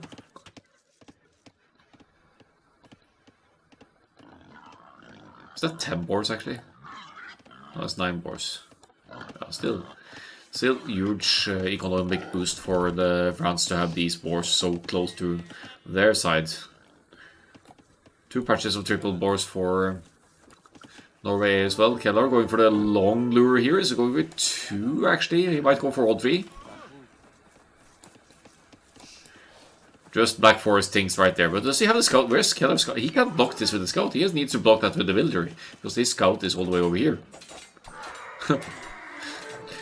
Wreaking havoc at France A's base and trying to preserve Viper's sneak villager, I guess. It's a loom villager though, so he'll be fine. Triple boar lure working out for Keller here. Nice eco boost for the Bohemians in the early game here. But I don't think we'll be seeing much more of why are they running away? I guess Viper could have technically quick walled in his villager over here. And he does actually. Oh, the quick wall flex! Wow. How do they do it?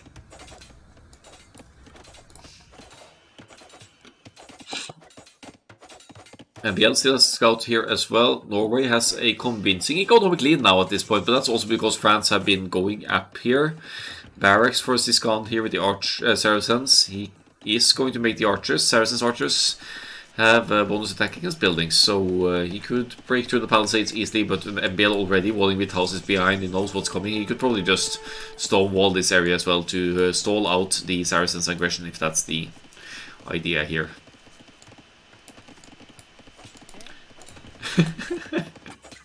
So Viper with the sneak builder here, still alive, or walling builder I should say. He's now walling off the choke point as well.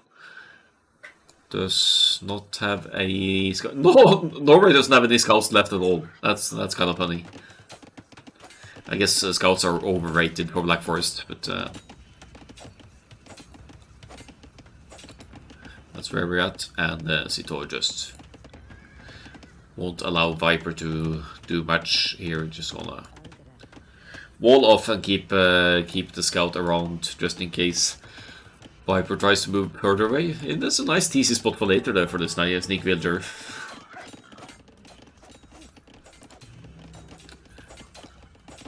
She's gone adding the archers. MBL knows what's coming, so now house walls here to keep the aggression away. Important to get those houses up now and not be too late about it, because once the archer enters with the armies here, then you'd have a means to delay rewalling behind here. So this shouldn't be an issue, though. It's MBL just about reaching the feudal age right there, so now he could stonewall off as well if he'd like to. So top side, Margugu with the Bengalis archers. He benefits from the team bonus of the Saracens with bonus attack against buildings. So he's broken through the palisade walls of Viper up here as well. Viper still got quite a bit to go for the feudal age here.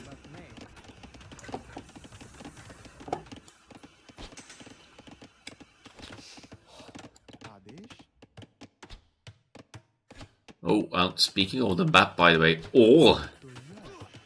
3 golds here for Viper in the same area. 1 castle here, and Viper can't access gold at all. He'd have to go over to Keller or something to claim some gold. It's pretty heavy on the stone. It's definitely not going fast castle here, so this has to be tower defense for the Viper. He's taking quite the beating here on the flank against Margugu. He's probably having a time of his life here now with forward archers and villagers taking out houses, which will essentially cause Viper to... No, he's not housed. He's not housed, he's fine. Scrambling up a defensive tower on the wood line here, but again, look at the golds here. That's such a nightmare to deal with. 2 towers here from Viper, so that's why he was collecting some extra stone there. Just enough stone to get 2 defensive towers up. 1 close to DC, preemptively on the stone here, perhaps. And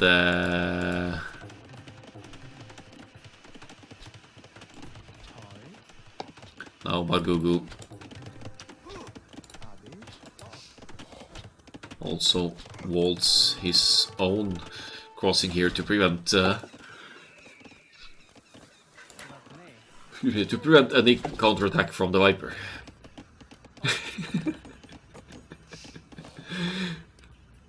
Making the most of the sneaky forward villager here, so Viper, even if his gold gets denied home, at least he has 1 gold miner over here. Stonewalls from Siskan as well, and he's stonewalling this section as well, realizing he probably won't be able to do too much here on MBL's side. There's the castle for Keller. He is the Bohemiat. The situation is going to be able to drop 2 TCs for booming, I think, but he needs to deal with these archers as well, which is an annoyance he probably hadn't factored in here. More archers trickling in for the Bengalis as well, but now Viper is also walling off and will keep any further Bohemians armies from entering here. He commits a lot to the walling, but at least he keeps further units trickle away here.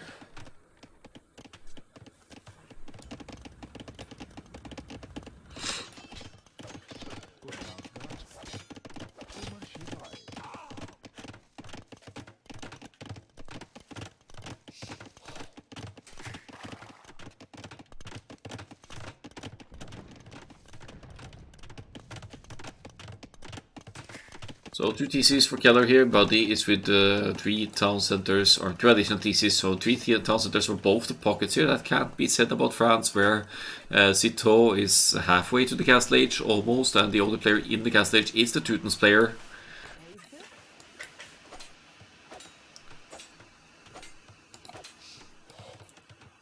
So economy-wise, France will likely be falling behind here, even with the damage that Viper has taken earlier on. Bohemian's Knights from Keller here. That's not something you see every day, but I guess why not? Also providing some support for Viper's villager moving into wall of another drop point over here.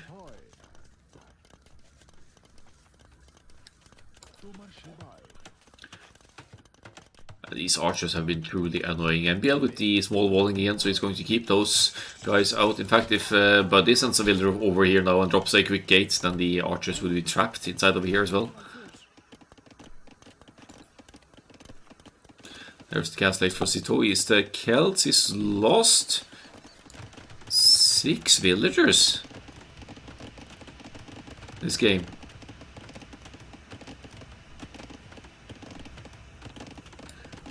So that must have been to the early scouts efforts of Team Norway.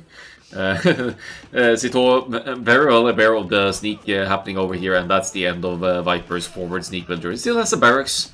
Could maybe do some mischief from this position at some point.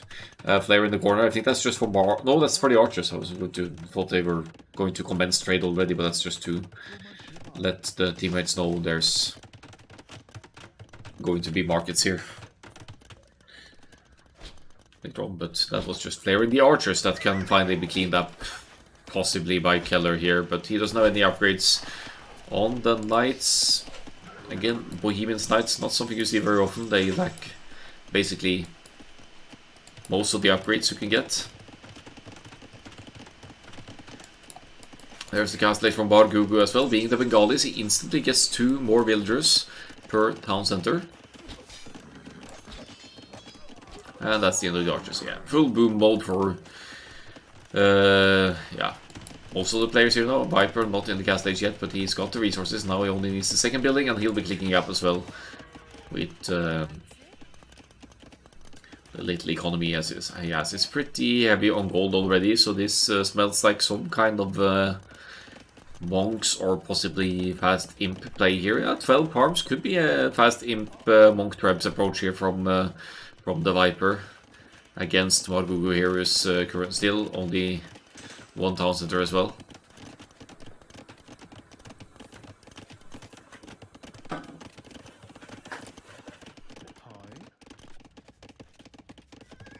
Oh!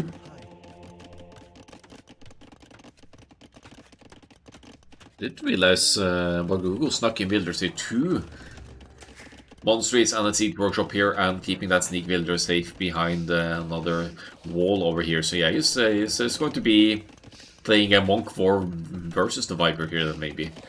But if the Viper is indeed going, let's have a look at resources. Look at the food and gold here. It's not, and he's staying, well, he is 1 TC, it's not castle age yet. But I don't think Viper intends to boom here. I think he's going to use the food, gold and stone here to drop a castle, get Imperial Age, get block printing, get these core monk upgrades, and push with a forward castle and siege weapons and the very strong Aztecs monks here against Bargugu. That all depends on how Bargugu will do with units over here though. Keller already has a stable up. He could make some excuse me, more light cab because the barracks isn't up yet, which means no spearmen for Keller here. Buddy is not with any military options at all, otherwise he could also provide some cavalry support here against the push of Bargugu, but we'll see. Here goes the castle for the Viper, and food gold situation here. Once that castle completes, Viper is going to be able to click Imperial Age. He could commit more heavily to gold again and start getting those Monk technology is rolling. One spearman out, but the knights should be able to deal with that spears, even if they're bohemians. Actually, they're diving in for the monks. Good trades there. One conversion in on the knight, but Keller pulls away. Monk siege push here, just trying to buy time for his teammates to boom as best as possible. Forward siege workshop force is gone here as well. Still with the archers, no crossbow or bodkin yet. Is more in booming mode at home base here. This Bengalis rush isn't doing too much though, is it? Imperial Age. I've forgotten about MBL here, but he's actually going Imperial Age with the Turks here. He's going to make bomber cannons and hand cannoneers, and that should easily keep Ziskan from pushing here. Until Celts can join the party, we'll see what the Celts siege and stuff will do here. Forward castle for Clement with the Teutons here. Knowing what's up with the Viper here, Imperial Age for the Teutons as well. Might see some bomber cannons and trebuchets up here. Ooh, the mangonel of Margugu taking out his own armored elephant over here. So the push definitely buying time, but it's not doing too much here. 142 till Imperial Age. Clement up to the Imperial Age ahead of the Viper here. And ooh, but he's getting the unique technology for the slabs there that allows the slabs to construct castles at a discounted price. So Buddy is thinking ahead here for castles for map positioning and to eventually spam bowyars out of the castles.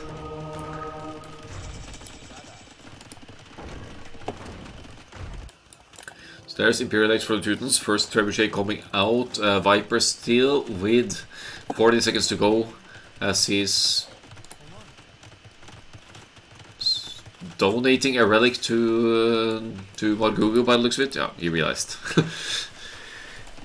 1 TC, fast imp, monk tribes play for Viper, whereas Keller is Bohemians. He's got the university app. He is getting chemistry, which means he can get hand cannoneers out here to yeah, to deal with the spears, maybe the monks as well. There's the Imperial Age for the Viper. Redemption just kicked in further, coming in for the monks as well. Each technology that Viper researches for his monks is also going to boost the hit points of the monks. And he found an opening! Or he made an opening with the castle. What's going on here? Is he going to go in and just casually sit underneath that castle? Maybe he didn't know about the castle, but he's got the redemption in, so he's being proper annoying here now with his monks forward. Converting houses, converting buildings, now converting the archers here. I'm sure Viper would appreciate some siege weapons, some bomber cannons or something here from, or Hoofnisse from Keller to clean up, but Keller has to still handle the Bengalis monks rush here as well. And Bengalis, pierce armor on the monks, 3 pierce armor as their civilization bonus, so melee and pierce armor, sorry. So they are way tankier against light cav than you'd think. Hand cannoneers joining in though. They have high base attack, so unless they get converted, they'll be able to take out the monks here. But obstructing Keller in this way for France A, that means that Viper can't comfortably push forward. He's lost his castle forward. He can't comfortably push with the trebuchets and monks anymore. He's left with only the trebs, and our Teuton's friend has gone into champions here. Or is about to go into champions, sorry. I feel like this game comes down to who can push first and best here. These slabs castles are popping up now, securing the beautiful slabs farm economy of Buddy at home here. Castles means more boyars here. Look at the elite boyar production here. Untouched room for the slabs here for Buddy. The Bengali monk rush is coming to an end, but Margugu has compensated here with going into an extensive multiple TC boom at home here as well. He's still in cast stage. So once Margugu gets to the Imperial Age with these town centers, they will spawn 2 additional villagers each. Loving the monks. Of course you do, pleb chariot.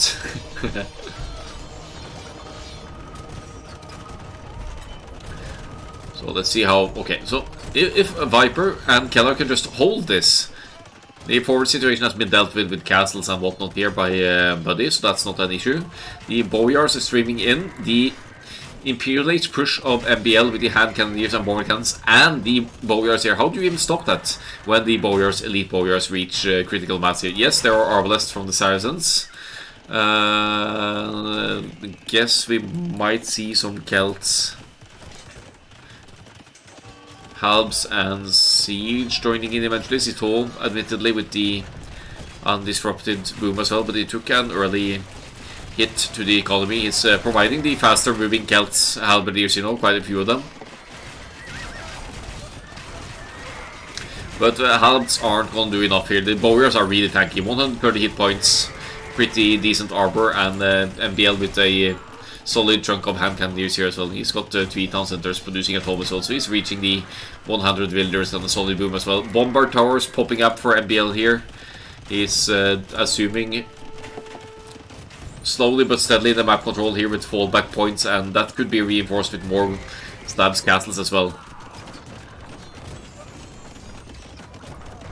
Champions streaming in for the Teutons here, but the hand cannoneers increasing in number for Keller as well. That's for now it's the only thing he's providing, but he could easily get into Hofnitze soon as well, as soon as the economy and age allows. He's just seconds away from Imperialism now, as MBL gets Fred Mill Crane to construct his bombard towers faster, and creeping up on Siskan with the Saracens now, who earlier on probably has been relying a little bit more on the market, but now he's being pushed further and further back.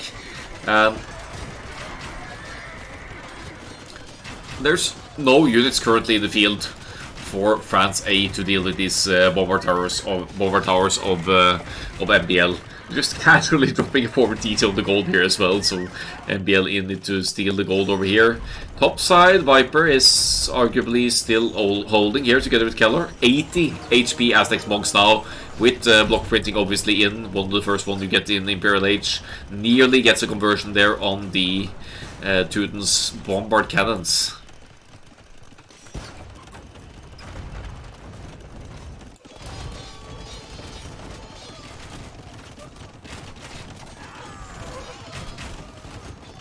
Still healthy population for Siskan in the blue though. He hasn't really lost that much economy, but his eco efficiency is not looking too uplifting. Elite Boyars for 3 castles pumping that out still. There's 4 castles total for Buddy. 1, 2, 3, 4, 5 castles total now. As NBL reinforces the production forward, it's going to add more bombard cannons. They have artillery in, the unique technology of the Turks in ridiculous range, 12+2 range. Having both Turks and Bohemians from Black Forest is honestly huge advantage for Norway here, because with soon to be Hofnitze on the field, you have the those from the Bohemians, one of the strongest siege weapons in the game, mobile and strong, high attack, whereas one of the better means to counter that for France would be to have the Turks artillery bomber cannons, but that's also on MBL here. So Keller will be providing more Hofnitze over here and start taking on the castles. Clock is ticking for Clement here to get the unique technology in for the Teutons here for these castles. If he gets Bodkinero and current relations here, at least it's a little bit harder for any kind of unit to push here with the extra range that provides to Teuton castles. But for now, Norway are holding nicely here. Buddy with a 154 villagers boom, Keller with comparable boom as well. He is just seconds away from Hofnitze here, and if you look to the south side, MBL and Buddy just keep pushing here. Siege rams in the numbers here for Citeaux though. And but I feel like the Boyars should be able to handle that as long as there's hand cannoniers here to deal with the halberdiers as well. That's a lot of siege rams for Citeaux now, while Siskan has been relocated up to the top side, but the rams are not being allowed to get close to the bomber towers here, so the push still going strong for Team MBL Buddy down south here. gaining, slowly creeping into France's ground, whereas France on the top side aren't really able to gain much ground on Viper and Keller over here. Some Celts halberdiers found their way over here as well, maybe just as a meat shield in front of whatever units are moving forward here. Hofnitze with siege engineers in here and the first forward castle of Clermont about to go down here. Hand cannon is surprisingly efficient against the elephant archers, and there's heaps of monks here from Viper as well. 85 HP on them now. MBL is here as well. He's here with the bomber towers as well. And when, if not already, yeah, the trade is rolling for Norway here now. Lots of trade going. Low trade for France, 27 already for Buddy, so gold income isn't an issue. Once that trade kicks in, MBL can just keep buying stone for the for further bomber towers as well, and keep creeping into the France base on the other side here. Great army coordination here from Team Norway with the hand cannoneers and warriors here. Warriors steering away. Siege rams covering some of the halberdiers over here. Good engagement for Citeaux, honestly, with the trash units here, but the hand cannoneers should still clean up this decently. Top side, Viper and Keller also about to push further in here as MBL provides bomber towers in the choke points over here as well.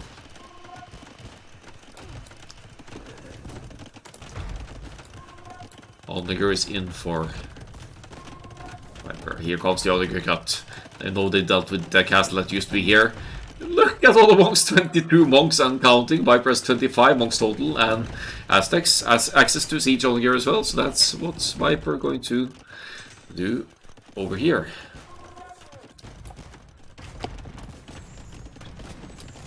So one player out, or not out, but significantly crippled here for France A. That's Siskan. He's lost 70 villagers and counting by the looks of it. He's losing some down south here as well.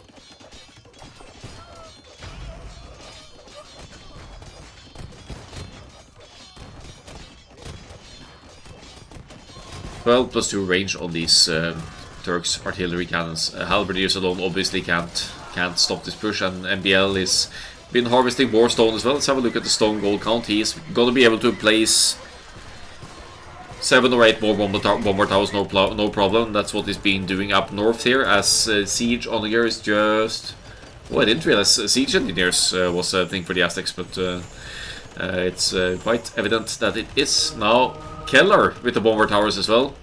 Also something that the Bohemians have access to, and the Hofnitze count is just slowly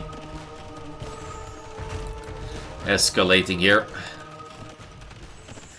So France A has lost ground on both flanks here. In fact, nearly lost one flank here, and Norway's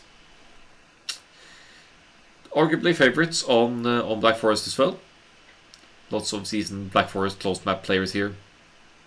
Closing out this one with very strong Black Forest civilizations as well. Bohemians, Turks, Aztecs, Slavs. Monks won the game for Viper. Of course they did. Of course they did.